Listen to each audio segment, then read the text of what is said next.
and seized laptop stashes in 16 states, part of an alleged North Korean effort to infiltrate the US tech sector and fund Pyongyang's weapons program. The Justice Department says North Korean workers, with help from operatives in the US, China and elsewhere, got jobs at over 100 American companies. In one case, they stole sensitive military technology. In another, they drained $740,000 from a tech firm in Georgia. Authorities say some American laptop farms logging into company systems to mask the foreign workers' true locations. One targeted company was a California defense contractor working on AI technology. 6 Chinese and 2 Taiwanese nationals have also been charged, and all remain at large.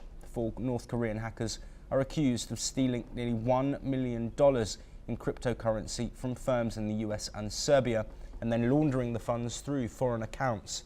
The FBI calls this just a snapshot of North Korea's broader strategy, using thousands of overseas workers to circumvent sanctions and finance its nuclear program. This isn't the first time. Previous cases have tied North Korean workers to identity fraud, animation projects and crypto jobs, often without employers realizing who was really behind the screen. Moving on, footage of detained groups of Russians said to be arrested on suspicion of drug trafficking and cybercrime has been released by Azerbaijani state media. The video shows them being handcuffed, made to march in line and being bundled into police vans. Well, this comes after Russia summoned the Azerbaijani ambassador to Moscow today to receive an official protest over what the Russian Foreign Ministry said were unfriendly actions of Baku, as well as deliberate steps that the Azerbaijani side took to dismantle their bilateral relations. Kremlin spokesman Dmitry Peskov has said that the journalists' arrests were an extremely emotional reaction by Azerbaijan, and Russia aimed to negotiate their release. This comes after police raided the offices of Russia's state-funded news outlet Sputnik. According to reports, officials have said that the outlet was operating illegally after losing its accreditation in February this year. During the raid, masked officers arrested staff members, including Sputnik, Azerbaijan's editor-in-chief and director. Russia has condemned the arrests, calling them illegal detentions of Russian journalists. Azerbaijan's raid comes after a deadly incident last week in Russia's Yekaterinburg city. Russian police raided homes of ethnic Azerbaijanis. There, 2 brothers were killed and 9 others were detained. Family members say the men were beaten, tortured with electric shocks and treated like animals. Meanwhile, officials claim the raids were linked to a long murder investigation. In response, Azerbaijan cancelled a planned official visit to Moscow and stopped Russian cultural events in Baku. Tensions were already high after an Azerbaijani passenger jet was shot at near Grozny last year. Since then, ties between Moscow and Baku have worsened. Azerbaijan's president also skipped Russia's Victory Day parade this year and has moved closer to Ukraine. Despite the latest events, the Kremlin says it wants to keep good relations with Azerbaijan. We're heading back to North America next, and the jury in the sex trafficking trial of music mogul Sean Diddy Combs has returned for a second day of deliberations. Monday saw over 5 hours of discussions, but no verdict yet. This case, which opened in early May, centres on serious charges of sex trafficking and racketeering conspiracy.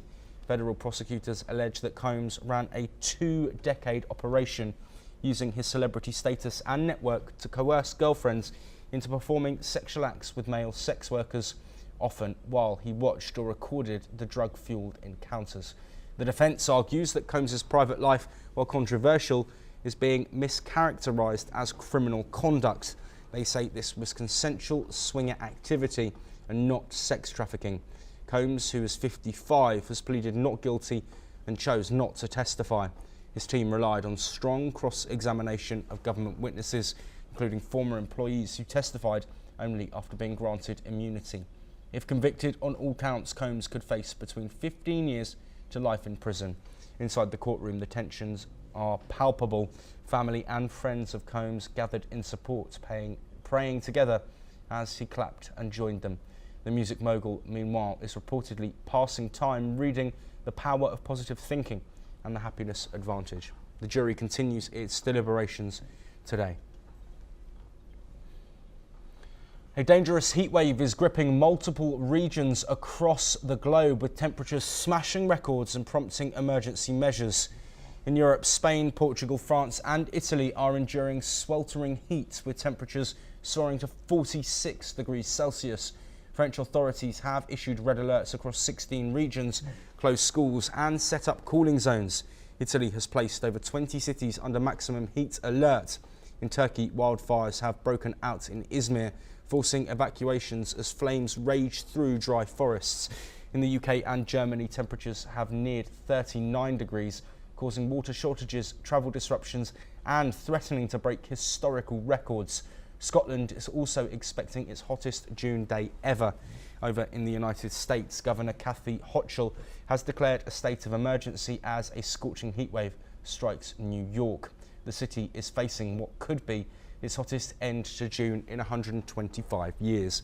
Paris authorities shut down the summit of the Eiffel Tower until Wednesday due to extreme heat. Police have banned most vehicles to curb pollution, and speed limits have been lowered in certain areas. Experts warn that young children, the elderly and those with chronic illnesses are at serious risk. Climate scientists say heat waves like this are now more frequent and more extreme due to human-induced climate change. Portugal also remains on high alert, with temperatures reaching above 40 degrees in several cities. A rare roll cloud caused panic in northern beaches today as strong winds and dark skies swept the coastline. Spain recorded a new June high of 46 degrees in the south, while red alerts remain in place across 18 Italian cities, including Rome and Milan. Italy also saw deadly flash floods in Piedmont, claiming a life, as local officials warn that once rare extreme weather is now routine. Meanwhile, in Turkey, over 50,000 people have been evacuated due to out-of-control wildfires, and in Greece, firefighters continue to battle blazes fueled by scorching temperatures. Authorities urge people to stay hydrated, avoid the sun and protect the vulnerable, as extreme heat puts lives and infrastructure at risk. Climate experts warn this may be the new normal. Well, that's all we have time for. We will continue to bring you more of the latest breaking news from across the world.